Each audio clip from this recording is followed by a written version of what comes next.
Olá, estamos em Tisha B'Av e o Rambam, o Maimônides, ele fala uma ideia muito bonita. Ele fala que quando a gente faz um jejum, não é simplesmente por uma vida do passado, por causa das coisas que aconteceram, que foram coisas realmente muito, muito complicadas.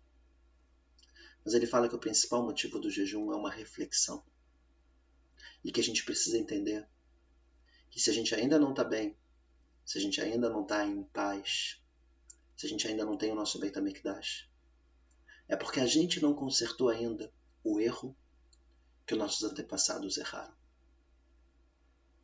Para isso é muito importante a gente entender quais foram os erros e o que a gente repete anualmente para a gente poder tentar consertar. É isso que eu queria tentar falar um pouco agora, começando com o nosso Beit HaMikdash.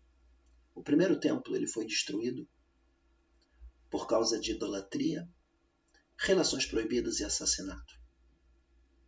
E isso também é muito frequente hoje em dia. Quando a gente fala de assassinato, por exemplo, não necessariamente é matar alguém. Mas os sábios falam que quando a gente envergonha uma pessoa, uma humilhação, é considerado como se a gente estivesse matando a pessoa. E quantas vezes a gente não acaba fazendo isso? Chamando a atenção de uma pessoa na frente dos outros, talvez de uma forma um pouco mais grosseira, fazendo com que a pessoa se sinta mal. É um ponto que é bastante importante da gente pensar. Lashon Hará. Quando a gente fala mal de alguém, também nossos sábios falam que é como se estivesse matando a pessoa. Será que a gente às vezes não faz isso? É um ponto para a gente realmente refletir e muito. Quando a gente fala de idolatria, nossos sábios também falam que quando a gente fica nervoso, com raiva, é como se a gente fizesse idolatria. Por quê? Porque tudo que acontece no mundo, nada é por acaso. Tudo é Deus que está mandando. Ou é bom ou é para o nosso bem. E se a gente entende que tudo veio de Deus, eu posso ficar triste, mas eu não posso me encher de raiva, nervosismo, quebrar coisas. É como se eu estivesse nesse momento negando a existência de Deus. Por isso está escrito que a pessoa que ela fica com raiva é como se fizesse idolatria. É claro que vale a gente pensar também um monte de superstições e um monte de costumes que a gente tem que pode ter uma certa origem na idolatria também, né, da gente pensar também sobre esse tipo de coisa. Relações proibidas me dói no coração, mas infelizmente muitas vezes as pessoas acabam fazendo sim e tendo relações de forma indevida, que não é de acordo com o que a Torá ordena a gente.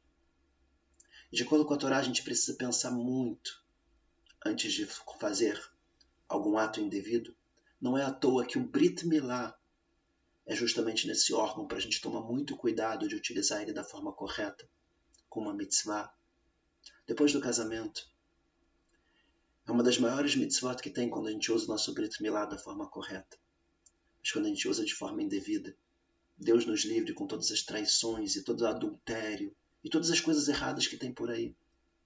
A gente está errando o mesmo erro que nossos antepassados erraram. E a destruição também do nosso templo também foi em função disso. É um ponto para a gente pensar sobre todo tipo de relação proibida, onde, de acordo com a Torá, a gente deve tomar muito cuidado, até mesmo no pensamento. O olho vê o que não deve ver. O coração começa a desejar. E aí a pessoa acaba caindo. Por isso a Torá fala que a gente deve tomar cuidado com os nossos olhos, porque nossos olhos são as portas dos nossos corações. De qualquer forma, o segundo templo ele foi destruído pelo ódio gratuito. Aquele sentimento ruim que a gente tem dos outros, não quer resolver, não quer conversar, não ajuda as pessoas como deveria ajudar, não se preocupa com o sofrimento alheio. E aqui a gente deve sim pensar, será que a gente está tendo de verdade uma união forte no nosso povo ou não? Para a gente finalizar, todo o início de Tisha B'Av, Aconteceu também com o pecado dos espiões. Quando a gente começou a falar mal da terra de Israel e disse que a gente não queria ir para a nossa terra. Como é que está a nossa conexão com a terra de Israel? Será que a gente tem esse sentimento de povo? Judaísmo não é simplesmente uma religião. A gente chama de Am Israel, o povo de Israel. E um povo tem uma terra.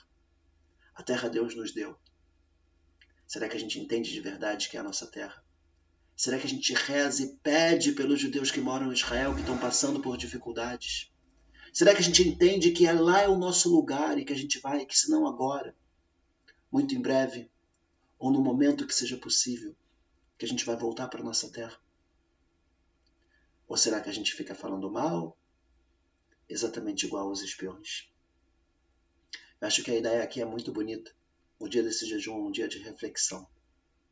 É um dia que vale a pena a gente pensar muito sobre as nossas atitudes, rezar bastante, e pedir para Deus para que em breve a gente possa sair de todos esses problemas, que a gente possa se controlar muito, tomando muito cuidado para não humilhar ninguém, para não falar lashon hará, para não ficar nervoso com raiva, lutar contra a ideia de relações proibidas, adultério e etc. Tentar trazer uma união cada vez mais forte dentro do nosso povo, ajudar as pessoas, ter uma empatia, e que Bezerra Hashem muito em breve a gente possa estar todos juntos na terra de Israel, com a reconstrução do Beit HaMikdash, com a vinda de Mashiach, num momento cheio de bondade, revelação de Deus no mundo, e que todos os nossos sofrimentos e dificuldades se acabem.